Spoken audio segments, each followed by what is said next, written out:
सुवर्णपुर जिला बिनिका ठारे हीराकुद जल भंडार निष्कासित जल दुई कूल खाई प्रभावित होउछि। महानदी भितर थिबा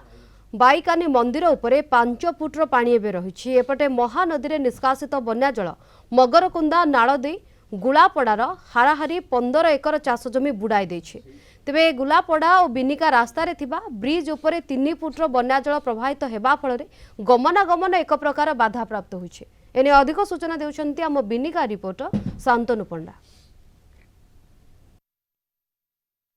उपर मुंडरे वर्षा जोगु वर्तमान हीराकुद बंध दे 22 टी गेट देकरी बन्या जल निष्कासन होउची एवं एही बन्या जल निष्कासन हेबा फଳରେ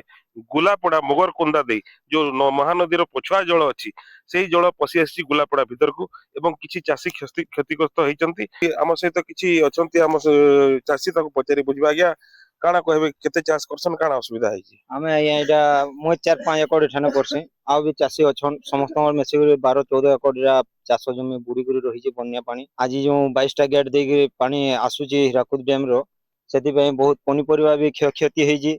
आ चाष जमी तो एटा आमे जो चासी माने लाभ भाग करी करी सब पैसा पतर सारी करी एटा रुआर भी करिथिनु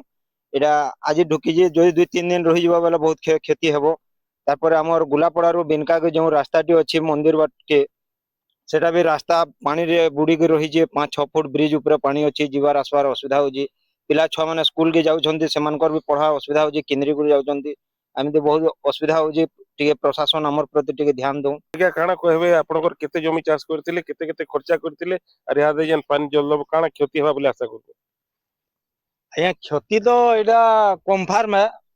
केना होले कोलिया हिदिला एटा चारा जन जोगे दिलु रुआटा कम दिन लगी एटा पानी तो 7 फुट रहला न एटा दिने हेइबा एटा काली पानी टी हल्का थिला आज बेसी हला न आइ मिनिमम 5-7 फुट हवा आ 6 एकड़ चाष करथिले या बोले केंती चाष करथिले केंता आया खर्चा टोटल जनता खर्चा करा हसी आया डीएपी गुरमर सब रेट जनता ई वर्ष हेइ जे आया बहुत तकलीफ रे चाष हेतिला बोले काना कहबो सरकार के किछि यदि प्रशासन यदि क्षतिपूरण देले चासी टी एटा रहबा आउ जन अछन्ते हम सते भाई हम काना कहबे जन बन्या है के पछुआ पानी द्वारा असुविधा काना काना होजे गुलापड़ा रे असुविधा रे तमने छुआ पिला पढ़ जीवार असुविधा है निज जीवा ले असुविधा है जमी बाड़ी जन चाष है सेटा भी असुविधा है पनी परिवार चाष है सेटा भी खत्म लाट के भूखे मरवार प्लान रहला सरकार किछि हमको सहयोग देवार कथा ई पैसा हमें तमे इटा तमे आपन को केते एरिया क्षति भाई केते एरिया तमे पनी परिवार होजे 3 एकड़ चाष आर ई तमने धान चाष होजे 12 एकड़ समस्त मिसी करी बोला पानी जल निष्कात होई जे कम से 7-8 फुट पानी रहउची एटा तार मुडे ठिया हिजवा का करे आज्ञा हाथ देखो तो महानदी रे 22 टा गेट द्वारा पानी आउछे आर बिनका अंचल भी टिके भयभीत हेकि अछन जदि बेसी गेट खोला तो गुलापड़ा तो वर्तमान असुविधा रे अछि आउ असुविधा रे पड़बे काना कहबे चासी तो जन दुख पाउजन मुश्किल रे पानी ढुकी आसी करी खेत मान के पूरा जलमग्न हेकि रहे एवं चासींकर बहुत क्षति हेजे तार पर नदी खणी अंचल रे जन अछन बसवास कर जन लोक माने से माने भयभीत रे पूरा अछन